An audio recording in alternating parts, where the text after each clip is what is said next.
Then There's California, a podcast featuring members of the California State Senate Democratic Caucus in conversation about their legislative priorities, their lives, their opinions, and perspectives that help make California exceptional. From the state capitol in Sacramento, I'm Brian Green. There's a sidebar story in Southern California political lore, if you want to call it that for a long time, State Senator Anthony Portantino has had his home telephone number listed publicly on the state website and has developed a tradition of taking calls from local residents at all hours of the day. And it's true. Senator Portantino has had his number public and has been answering those calls personally since he was first elected as a city councilman in 1999. And while it might sound at the very least risky for an elected official to make his personal line available for the public, it is intuitive, if you want to think about it, for an elected official like Senator Portantino, who has always prized and celebrated and made the most of the link between politics and the art of relationships and conversation. And on this edition of Then There's California, we'll learn more about how that prioritizing of the personal connection and the human condition has played a role in Senator Portantino's consistent policy successes in prioritizing the mental health and learning potential of students, combating the ongoing opioid crisis, offering assistance to refugees from around the world, and making California the champion of common-sense gun safety policies, which have served Senator Portantino well in his long and distinguished legislative career, a term of office that will come to an end when he leaves office at the end of this year's legislative session. State Senator Anthony Portantino represents California's 25th Senate District in Southern California, encompassing portions of the San Fernando and San Gabriel valleys. He proudly represents, as he will proudly tell you, the Rose Bowl, the Jet Propulsion Laboratory, Griffith Park, Warner Brothers, Disney, Caltech, and the Claremont Colleges. Senator Portantino started his career in politics by serving in local government in the district he now represents in the legislature. He was a member of the State Assembly before coming to the Senate in 2012. He was the longtime chair of the Senate Appropriations Committee. And here in 2024, he continues as the chair of the Select Committee to foster trade between California, Armenia, and Artsakh. And prior to elected office, he spent several years working in film and television production, served on the California Film Commission. He's an avid cyclist. When last we spoke to Senator Portantino last summer, we talked about gun control and gun safety issues, which are still and always ever present here in the California legislature, but we're always glad to have him back. Welcome back, Senator. Good to see you. Well, it's great to be back. Thank you. And I do have a news flash. Yes. So we moved recently, and I lost my home number after having it for the same number for like 40 years. Oh, no. And so I'm going to update. So here's my personal email, everybody. Portantino1961@gmail.com. But yes, for my entire 20-year political career, I always put my home telephone number on the state's website. And my favorite story is politicians used to come up to me all the time and go, well, what do you say when people call? I say, hello? What do you say when people call? Well, they don't call me. I said, well, that's because you don't give your number out. So I always wanted to break down the barrier between those who are represented and the representative. That's fair. It's right there buried under the Glendale District Office phone number. It says home phone. We're going to have to update that because we just moved and I lost that number. But I want to make sure that everybody still has the personal ability to get to me. By the way, that email goes directly to me. It doesn't get screened by anybody else. But I always loved the fact that people would stop me on the street and say, hey, I've got your phone number if I need it. I go, that's the point. Tell me what's going on now. What kind of calls did you get? Oh, and from when? Everything. My favorite call was a woman who called me at 10:30 on a Saturday night. I think it was a Friday night. She called me 10:30 on a Friday night and was screaming and yelling at me. And in the middle of it, she stopped me. She goes, now, you know I'm yelling at you, but I'm really not yelling at you. Who else could I call at 10:30 on a Friday night and yell at? Another woman, when I was mayor, called me on a Saturday morning, 7 o'clock on a Saturday morning a.m. I was mayor at the time and called me about a school issue. So after I listened to the woman for about 20 minutes, vent about a school issue, I said, well, have you thought about calling the president of the school board? And the woman said, well, do you think it would be okay if I called her at 7 a.m. on a Saturday morning? Didn't think twice about calling the mayor at 7 a.m. on a Saturday morning because I'm accessible. Yes. But thought that it might be intrusive to calling us the school board president. So that I'd say is because that's what I loved about sort of my legacy in this game is that I made people feel, and it's the truth, I'm no different than everybody else. And if you had something you wanted to talk about, I was available to talk about it. Did you find yourself being an armchair psychologist to some degree when people would call in? People would share a lot of stuff with me. But that's a good part of it. Is the more we talk to each other, the better decisions we make. And the bigger picture, as I alluded to there in the intro, is building communication, building bridges. Absolutely. And the other thing is making people comfortable.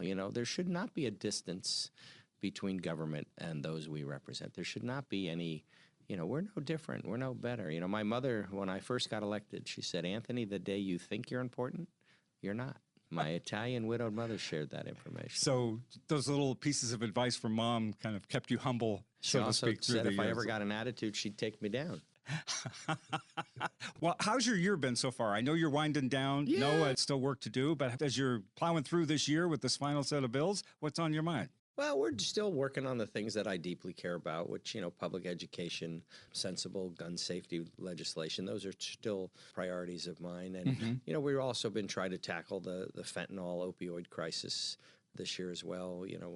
One of my interns last year, I always make sure that my interns, again, I don't have all the ideas, so you want to hear from as many people as possible. Right. One of my interns talked about a story where there was an accidental overdose on a high school campus very close to her campus, and a significant number of opioid overdoses are kids who don't know what they're taking, and it's not like they're habitual opioid users. They take something and they don't even know it's laced with fentanyl. And so the idea is to let kids carry fentanyl testing strips on campus, making sure that Narcan is able to be carried on campus. And so we have a bill to do that. And, one of the things I'm trying now, I think for the 5th or 6th time, we have a simple bill on IEP translations. Imagine being a parent, you get this 25-page document about your child with special needs, and you don't read English. Those documents are hard enough to read when you do read English. They're very technical and very involved. And, imagine not being somebody who speaks English and you want to be an advocate for your kid. Right. So I have a bill that just says translate those documents in a more timely manner so parents can advocate for their kids. We have talked in the past about addressing the sharp rise in anxiety and depression of our youth, and COVID, of course, contributed to a lot of that and brought into focus the lack of access to health and mental health treatment. Circa 2024, as we sit here in the middle of the year, how are things going out there with our kids, from what you can tell? Well, I think the beauty of our children is one of my observations that I think is accurate is kids advocate for each other much more. They really do care deeply about each other. It's really nice to see how much they just look out for each other. Mm-hmm. It seemed like past generations, everybody wanted to get ahead and they weren't really looking out over their peers as much as this generation. And so to me, that underscores just how wonderfully sensitive and supportive this generation of young people is. But it also underscores the importance of how much struggling they recognize in each other. They're helping each other because they know each of them need help. And I think we knew that pre-pandemic, and I think post-pandemic, we see, 3 out of 5 LGBT kids think about suicide. 2 out of 5 just teenagers in general think about suicide. I mean, that was not the case when we were kids. We didn't think about behavioral health traumas in our world the way kids are facing it now. And obviously, COVID kept them away from each other. Learning how to interact, again, is something that we have to be cognizant of, making sure that social situations don't become a situation that builds anxiety and distance. But you have seen that one of the lingering elements of this has been empathy between absolutely. them. It always, again, makes me feel really warm when I see how much they care about each other and how much they advocate for each other. We did a bill years ago to make behavioral health part of curriculum. Mm-hmm. So those students can be armed with more data and more facts as they help one another. Mm-hmm. It's again, it underscores the need, but also underscores how special they are towards each other. It's nice to see. Yes. Looking at your other bills moving forward here in 2024, you, as we have said, were focused making gun safety a priority before it was a popular thing to do. But even to this year, you are still moving bills through. You have SB 53, building on California's safe storage law. Talk about that and the progress that bill is making. Well, one of the staggering statistics is the number of children in a household that know where their parents leave the gun. The number of children in a household that have handled the gun without their parents even knowing that they've handled the gun. It's staggering. So we know that if you safely store your gun, lock up your gun, keep it out of someone's hands, we make not only the household safer, but we make society safer. Most teenage shooters on campuses get the guns from the home or from a family member. And so we passed one of the first safe storage laws in the country, which basically says, don't let your gun fall into a prohibited hand, and if you do, we're going to hold you responsible. Think about that. If you let a teenager take your car, a 13-year-old take your car on a joyride and they ride through your neighbor's front yard into their window, we're going to hold you responsible. That should not be partisan. That's Right. common sense. So if you let your gun get used for a heinous violent act, we'll hold you responsible. And so that's what the bill does. And so we passed a narrow version of homes with minors in it, and 53 this year expands it to all homes need to have their guns safely locked in a safe and also have a responsibility component to that. And I don't think that's partisan. I think it's common sense. If I say lock your car, that's common sense. Lock your gun should be common sense. Why is it partisan? And I'm particularly proud in that President Biden is using the California model, which I originally authored, and trying to make it a national movement to make all states. And they've invited you back to D.C.? I've been invited to I participated in a Zoom panel. It's called their Safer States Initiative, and then I've recently been invited to go to the White House to talk about it as well and meet with other legislators around the country. It's an incredible compliment, truly. It's nice. But again, we want to make the world safer, and the best way to make the world safer is to keep guns, not take somebody's Second Amendment away. But we're talking about a prohibited person, somebody that should not have a weapon, should not have a weapon for a reason. In the bigger picture here, and then the headlines just of this last week, the Supreme Court recently struck down the Trump administration's ban on bump stocks, and kind of strange bedfellows there. The Supreme Court ruling on an otherwise unusual ban from the Trump administration in the thrall of the NRA was actually a wise ban, but now they've ruled it out of order. What's your perspective on that? Well, I think it was a stupid ruling, and it also underscores why who we select for the Supreme Court matters. You know, I think it was frankly a political more than a legal statement on the courts bent on Second Amendment. I mean, they are taking a far more expansive view of the Second Amendment than I think our founding fathers agreed. And the irony is that the bump stock ban in the wake of the Las Vegas tragedy was sort of demanded by the American public, and Trump did do it. Now, of course, he's sort of saying the Supreme Court made the right decision, and he's sort of shying away from, imagine that he's playing both sides of an issue, right. Which is kind of what he does on everything. And Yes. but the ruling will make America less safe because these are automatic weapons that are designed to kill more people efficiently. Let me say that again. These are automatic weapons designed to kill more people efficiently. They're not a weapon designed to go hunt. They're not a weapon that you walk down the street with. They're designed for maximum amount of killing power. And, there will be consequences from this decision, and that's the sad part. We don't know when. We just know it's going to happen at some point. And the justices injecting their personal political bias into something that like this is just going to make Californians and Americans less safe. Other legislation here in 2024, you are back this year with legislation that would authorize unemployment benefits to striking workers. The idea had its genesis in the writers' strike and the actors' strike of last year. I know the governor vetoed it. You're back again with it. I think the strike last year did truly draw the raw reality that when you've got months-long strikes, people are not making money. People are going hungry. People are trying to find alternative sources for employment. And when you're part of a labor union, part of a labor agreement, and you're obliged to strike, it can be a difficult situation. Well, I think first and foremost, there's some notion in some of the public that a strike is some sort of romanticized, that it's something that people look forward to. And that's not the case. A strike is a last resort. And even when ultimately, if it leads to a fruitful negotiation, your family is deeply affected by that strike. I remember my mother-in-law talking about when my father-in-law, who was an IBW member, went out on strike in the 80s. They never recovered financially from that strike. Even though they got a better contract, it still took a toll on the family. So first and foremost, there's nothing romantic about a strike.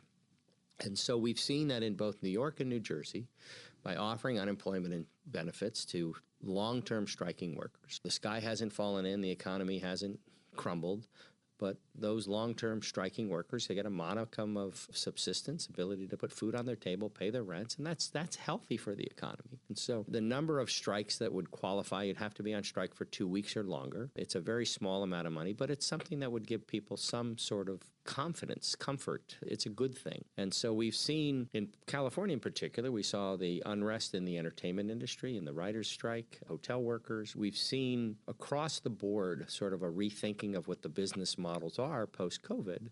And there is significant unrest in the labor community, our labor workforce. And so I think it's an important tool to try to inject into the conversation. what are our workforces going to look like? How are we going to treat them? And I think it was important to do. And I'm also hoping it stimulates sort of the big picture economic conversation about the unemployment insurance fund itself. We want it to be solvent. And so sometimes you introduce a bill to make a statement in the discourse. And I think that's what I'm hoping comes from this, is that we all sit in a room and we make the labor world better, and which is making the business community better, which is providing safety and security to the fund. It's all interrelated. And so coming off last year's labor unrest, I'm hoping it continues to make a positive difference in that conversation. In the year after the conclusion of the strike between the actors and writers, we've heard really concerning stories moving forward that the entertainment industry in Hollywood is still suffering, and recovery from the strikes has been slow, due in part to the changes in the industry, how much product they're producing. Are you concerned, having worked in the industry, and I believe your wife has or is working in the industry as well, are you concerned about this industry and your brothers and sisters in it still? Oh, absolutely. I do think California film production is still significantly down. Obviously I was successful in negotiating with the governor the 5-year extension of our entertainment tax credit. I wish it was larger. I wish we were investing more in keeping production here. And there is significant unrest. My daughter does visual effects, so she's working on a film that's shooting in Canada. I wish it was down the street from my house. Yes. I wish it was here. So no, there is significant unrest. I was in some secondhand shops over the weekend who do a lot of supply of props and costumes to productions, and I was talking to some of the owners of those shops in Burbank, and they were saying, a big chunk of our missing businesses, we're not seeing the art directors come in, we're not seeing the set dressers come in, there is a ripple effect. It's not just the person who is doing the job on the set. It's the costumes, it's the food, it's the logistics, it's the support. It ripples through the California economy if we don't have film production right here where it belongs. And so the labor piece is critical. Other states and other countries are trying to be more competitive and steal the work based on tax incentives. We have to get people to understand that if you invest in the economy, it grows. If you invest in incentives, it pays for itself. The economics of this show that whatever the state can invest, we get back multifold. And so it's good public policy, it's good fiscal policy, and it's good human policy to invest in the entertainment business right here in California, where we are the place it should be. And to that point, you are the architect of that film and tax credit here in California, one of the driving forces. There is concern that that tax credit could fall victim to a debate over another pending ballot measure. That has the potential to just devastate the industry. And, when you talk about your daughter working in Canada, she's going where the work is and whatever benefits are available to a production company there. Talk about the status of this and what this could mean for the industry. Well, the industry is quite concerned about this measure that's going to be on the ballot, that it would have a provision that would do away with certain aspects of the tax credit. It took several years to get all sides to agree to the framework that we just implemented on the tax credit that would make more studios eligible. Before, there were only a limited number of studios based on their own investment portfolios and their own business models. But the way we crafted it was to make more studios available to receive the benefit. And the tax measure on the ballot would cut that back again. And that's not fair. If we're going to do it, it should be across the board. Everybody should be eligible, not just certain studios. And so there is significant concern about the language of this initiative. And so, it's another one of those things where we have a small window to get people together to try to negotiate. I'm a big cheerleader to try to get it right.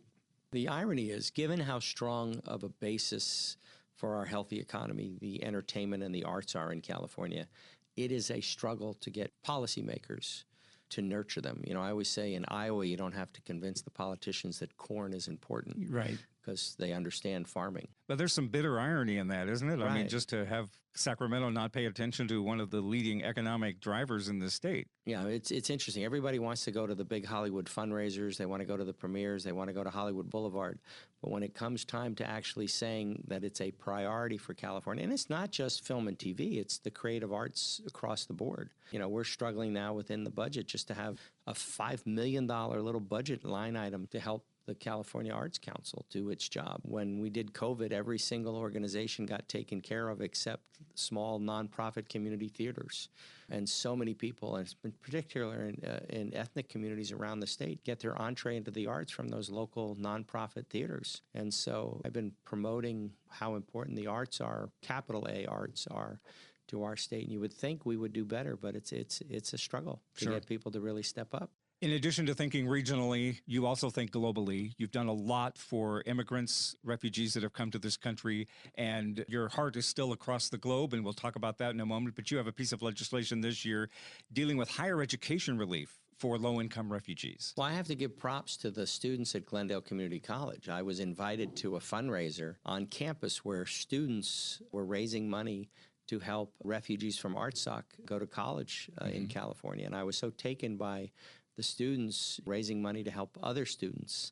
And then I sat down with the chancellor of the college who said, you know what, we should make this a bill. We should allow community colleges to accept refugees as California residents. And so we have a bill to do a 3 community college pilot program, one in NorCal, one in SoCal, and one in the Central Valley to help refugees attend college. And again, I give my inspiration to the students who were California Armenian American students and across the student population raising money for ARTSOC refugees. And as you know, I've been blessed to have been invited to go to ARTSOC multiple times. Most recently by the Human Rights Defender invited me to go. And you're chair of the select committee here. And I know your heart is still there. You've been there, as you've said. How are you going to continue to support the community once you get out of office? Well, I'm planning on going again in September for an extended trip. I'm going to participate in some of their economic development forums and also some of the academic institutions.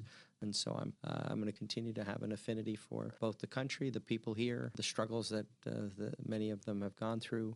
I'll continue to be an advocate. That's great. A little bit of a lightning round on some of your greatest hits. You have said that you were one of the odder folks coming into office in the sense that you already had an agenda when you got here of what you wanted to do. But let's talk about some of that. In particular, I know medical-wise, health-wise, and dealing with even something as quaint, if you will, but still important as umbilical cord blood.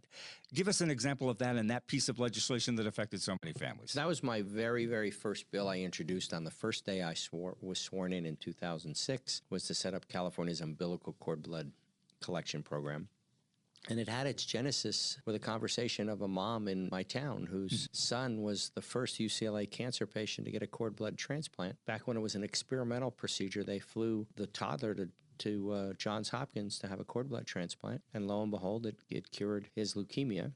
And the mom was telling me the story. And so when my 22-year-old daughter was born 22 years ago, my wife and I went to donate her cord blood only to find out that there was no public infrastructure to collect and store umbilical cord blood. So based on that conversation, I set up California's umbilical cord blood collection program that UC Davis administers and travels around the state and collects umbilical cord stem cells and makes them available for the general public. And that was my first bill, and we've known factually that a number of families have had a loved one cured of the leukemia, and, you know, it saved lives. I used to say if we saved one, it was worth it, and we saved more than one.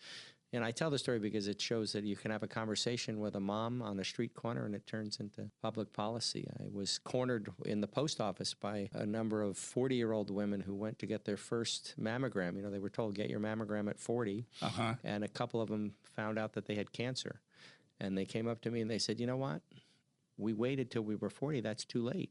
And so they asked me to change insurance coverage law so you could use your risk factors, your family history, not just age. And so based on that conversation, I was able to change state law to help more younger women get more diagnostics done. And again, I like the fact that it was a conversation that people came up concerned enough to talk to me, and I was able to be in a position to help them. And so that's what I love about this job, is you can have a conversation and save a life 6 months later. Absolutely. One of the most popular bills, if I can say that, certainly one of the most provocative bills you've had in the last few years, is your legislation for later start times for high schoolers and middle schoolers. First state in the country to mandate that... Only state in the country. Only state, well, first and only, to mandate that high schools and middle schools start later in the morning. And you always pointed to the science and research. And since the bill became law, it's been a couple of years, have you seen the research flood back to you of the positive effects? I mean, I don't know of any parent who would not welcome the chance to not have the argument with your child about sleeping in or having to drag them out of bed at 6 o'clock in the morning. So there was 35 years of research that the federal government, that the Centers for Disease Control reviewed, and came out with a recommendation in 2014 that said teenagers require more sleep than they're getting, and the morning sleep is the most important sleep. And so based on that recommendation, they said you shouldn't start school earlier than 8:30.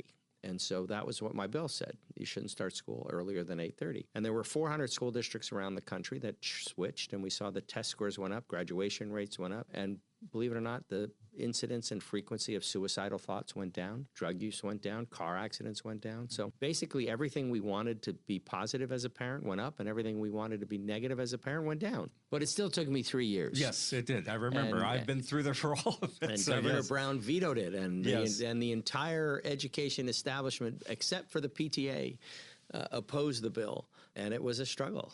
It was amazing that people would get up and say, well, we don't dispute the science, but. And I'd say, well, if you don't dispute the science, there is no but. You know, if test scores go up, that's a good thing. If suicide goes down, that's a good thing. How do you oppose that? But no, we've had nothing but positive reports from communities that have implemented the change. Obviously, coming out of COVID, it made the implementation easier. Schools had reimagined their time, but it's the right thing to do. I tell the story, it shouldn't have taken 3 years with 35 years of peer-reviewed science and actual case studies to show it was the right thing to do. But change is hard. Change is hard. And, you know, I think that's going to continue to have a lasting legacy on parent. One of the other things is the parent-child relationship improves. Yeah. Just by having kids sleep in the morning. Were your daughters in particular affected in a positive way about this? I actually did see from my daughter, whose high school changed between her sophomore and junior year, she was a different person. Everything the science said, by just being well rested. Yes. You know, she was certainly a much more pleasant person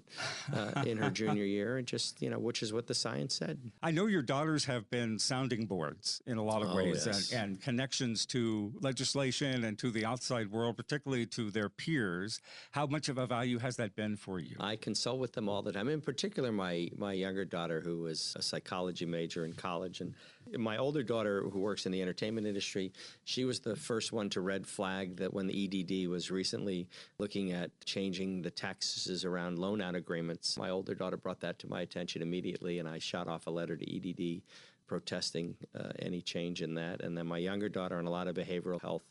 I interface with her a lot. I ask her a lot of opinions. She's a good sounding board. That's great. I have a little guest on the phone for you. Hopefully you'll be able to hear it. Sophia, are you there by any chance? Oh, my goodness. I am. Hi. Oh, my goodness. This is my older daughter. I'm the older daughter. So you're in Canada right now, is that right? You leave on I'm back in LA for now. But she leaves July. When are you leaving? In July. Senator, you speak so fondly of your daughters. You showcase them in loving ways on social media and other places. And obviously, Sophia, we know your dad from the legislative Sacramento lens, but we don't know him from the daughter perspective. So tell us about your dad. Wow, this is a big surprise, sweetie. No, of course. I'm always here to support you. Yeah, I mean, he's been in the public service since I was in, I think, first grade or something like that. So he's always wanted to improve our community and be there for his constituents. And it's been amazing watching him progress up through the different offices that he's held. I joined the call when he was talking about inspiration for different bills. And, you know, it was what I was going to say. I think almost all of his bills have come from some constituent bringing an issue up to him. And, you know, he listens to everyone, wants to improve things. That's very sweet. Well, we were talking at the outset about that, having your phone number shared publicly and constituents and people calling all through the days. Do you remember that? Oh, yeah. I mean, it was so funny. Like, he would tell people, I have my home number on the website. And I think people would call and not actually believe that it would get directly to him. I think we had to get a special phone line just for this, and it would ring all the time. Yeah, it was funny. Actually, Sophie, that you made a great observation. That was the most frequently called issue, is people who didn't believe it was my home number. I got that call more than anything else. We just assumed you were lying about it, and I would say, no, it's really me. It's in my kitchen. You just got me. I'm glad you remembered that. Sophia, your dad was gone 4 days a week at least. I mean, he's been in the legislature through most of your growing up years. He's been out of town and in Sacramento for a good part of that. How did you navigate that with your dad? How did you find the quality time with him? It was definitely, yeah, I mean, it was tough with him going up every week, but, you know, it was always fun when he would come back on the weekends. You know, we would watch a movie together on Sundays. Well, he did that before he was elected, but, you know, we kept that tradition while I was in middle school and high school, and it definitely inspired me to get into the film industry. But yeah, and then, as I got older, there was always logistics around me using his car while he was gone. I could drive myself to school and all that kind of stuff. So, but yeah, I mean, it was definitely tough, but we understood that he wanted to improve the community. I made it to your high school halftimes to watch you in the band almost every Friday night. Yes, that's true too. I used to have to make a deal with the sheriffs would let me pull into because sometimes I would be running late from the airport, and the sheriffs would let me park at the red curb so I could run in to catch the halftime show. I probably shouldn't say that the sheriffs let me pull in and illegally park, but they knew it was me when I would rush in to see her halftime show. That's really sweet. Sophia, your dad has said that, and we were just talking about that before you came on, much of his insight about and connection towards young people was enhanced by his relationship with you and your sister, that he said that he has used you as a sounding board for his interactions and support. How did that work? I mean, did your dad listen to those things? Did you think that the information you gave him was helpful to him moving forward with his legislation? Yeah, I mean, definitely when, there was some issue that would be relevant, we would talk about it. And like you just mentioned, the EDD thing was very helpful. But yeah, I mean, I think he definitely connects with the young people, and definitely my sister, being a psychology major, she's been a huge influence as well. So our Bella has opinions. Yes, Bella has many opinions.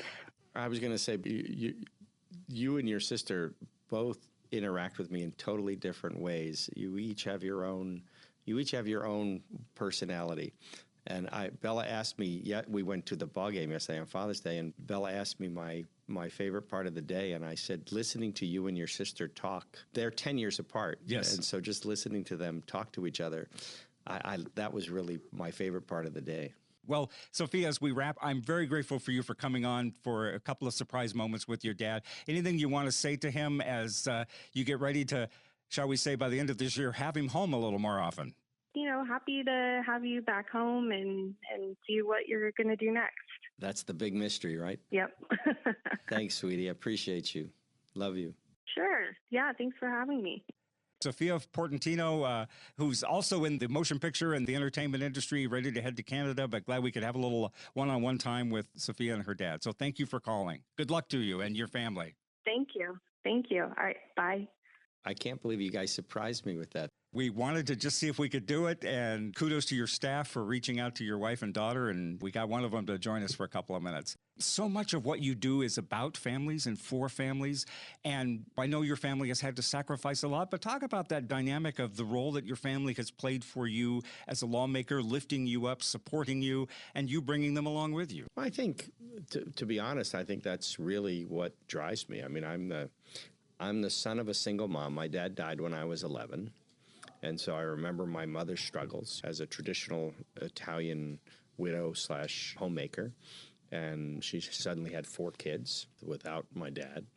And so those lessons stayed with me for my whole life. And then my wife is a brilliant person. She's extremely talented and smart and very successful in what she has done with her career, but she also comes from a humble family. Both of her parents were union members, and so the respect for labor and hardworking people directly comes from her experience. And then being a dad, the moment you see a child, you can't imagine life without them. Mm-hmm. And having 2 great daughters and having them 10 years apart, seeing how the world had changed in that 10 years. It's definitely a different perspective in life. And so I try to legislate through those lenses. Most of what I do are family-focused, kid-focused. Well, that's what I'm thinking. And I realize with your time, we won't have a lot of time to go through a lot of these, but I look at your legislation, bills to mandate screening for dyslexia for students, a suicide hotline number on the back of a student ID card, even gun violence legislation. It's very personal. Yeah, my mom didn't find out I was a dyslexic till I was in the 8th grade. That's why it makes sense that let's find out in the 1st grade. There was a study out of Texas that had 7 out of 10 inmates were dyslexic at a prison. Huge social justice component. If you're an affluent suburban parent, you've got your pediatrician on speed dial and you're talking to them day 2 if you sense there's a reading issue with your kid. But there's a lot of hardworking parents and a lot of English learner parents that are working. They're struggling. And so they don't see what's going on necessarily in the 1st grade or the 2nd grade. And so that's why the mandatory dyslexia screening is so important and so personal to me. And so one bill that I'm still pushing very hard is the IEP translation bill. It's been vetoed a number of times. Think about being a parent. You get a 25-page document about your special needs child's school plan, and you can't read it because you don't speak English. How do you advocate for your kid? Let's translate the damn document within 30 days. And so those are the things that matter to me. I say they're little things that have a big implication. I tell young politicians all the time, don't worry about hitting a home run. Just hit a single. Just help somebody. Mother Teresa used to say, tell me my efforts are but a drop in the ocean. I say, isn't the ocean better off for that drop? If we all put a little drop in the ocean, we make the water sweeter. You've been making a lot of drops in the ocean over the last decade or so. Just some reflections in general overall on your career here as you come to the end of the legislative part of it. Well, I never thought in a million years I would ever do this. That's, to me, I think what sort of makes me a little different in that I remember in college people talking about wanting to be politicians. I never liked public attention. I was never comfortable being the center of attention and sort of had to change that attitude in order to get things done. And I think that's the difference is I truly believe in what we do is important, but we as individuals aren't important. And I think that's the key, is just focus on things you care about. I had a kid come talk to me once and said, what's the best commission to get on to help my career? And I said, well, what do you care about? Get on a commission that reflects your beliefs. Which one's going to help me? And I said, no, what one do you care about? Because if you get on a commission that you care about and you do good work, people will respect your work. Well, no, which one's going to help my career? I said, you're not hearing me. The one that you care about is going to help you and your career because it's what you care about. So work on the things you care about. That's what this job has given me, this wonderful opportunity to work on issues I care about and change public policy to affect people in a positive way. And so for me, as a public school kid, public education was number one. As a kid who struggled in school because of a learning disability and having a single mom, those economic disparities and helping kids across the board have an opportunity to do well, it's given me an opportunity to do that. And then just as a dad, I've been able to learn from my kids and try to do things to help other kids. Moving forward, I'm assuming you're taking all of that as you walk out of the Capitol at the end of this year. What's ahead for you? I don't know. I'm going to ride my bicycle. As you pointed out, I've lost 160 pounds by being a bike rider. And, well, wow, that's amazing. That's great. I try to ride every day, so I'm going to stay healthy. I still have more fuel in my tank, but I haven't made any decisions of what I'm going to do next, other than continue to be me and continue to be an advocate and be available to help people wherever I can. We'll definitely look out to see what's ahead. Final thought here, looking forward, give us your assessment of this state. The state you live in, the state you moved to when you were a kid, the state that you love and you've served. Well, I think the beauty of California is it's such a wonderful, diverse place. It's big. It truly is a place where you can swim in the ocean for breakfast and ski in the evening. It is a place where you can go hiking through deserts, through forests. It's a place that has 88 languages spoken in LA County. It's a rich place with so much to offer, which also makes it difficult to govern because we are a different state from suburban to urban to rural to recreational to tourist to farming. And so it has great challenges, but there's no better place to be around so much excitement, so much international excitement, so much arts and culture and food and friendships. And it really is a special place. We've got the greatest educational institutions in the world. We've got research institutions, but then we've got a community college system that provides upward mobility to countless generations of people. There's so much here to offer so many people. I think we just have to focus on simple things: economic opportunity, education opportunity, public safety, making sure we welcome people. I tell people all the time the most important quality that I look for in a staff person is if you're nice. Be nice people. It doesn't mean you have to agree with other people. It doesn't mean you even have to like other people. Just be nice. How hard is it to be nice? I say there's two kinds of people, and you see them at the airport. There are those who help somebody take a piece of luggage off a carousel, and then there are people who knock other people out of the way to get their luggage off a carousel. Are we going to help people get the luggage off the carousel, or are we going to knock them out of the way? We each have a choice. Choose to be nice. I know you're about ready to go back into another session here. I'm grateful for your tenacity, but also your huge heart and your gracious caring for the people of the state. It's been a pleasure working with you. Good luck for the rest of this session. And I'm impressed with you got my daughter on the call. That surprised me. So that was really brought a tear to my eyes. Well, I wanted you to know that this is a family affair. It all is. Every piece of work you do and the effect. And Sophia is an example of how the fruit is born, as they say. Very proud of her. Senator Anthony Portantino, thank you for joining us and good luck with everything. Appreciate it. Senator Anthony Portantino, representing the 25th Senate District in Southern California, encompassing the San Fernando and San Gabriel Valleys. And that is a wrap for this edition of Then There's California. We're a production of the California State Senate Democratic Caucus with technical assistance and production support from Ben Abaya, Brian Shadden, McLeana Woods, Michelle Baker, Megan Diskin, and the graphic artistry of Tim Davis. I'm Brian Green of the State Capitol in Sacramento. Thanks for listening to Then There's California.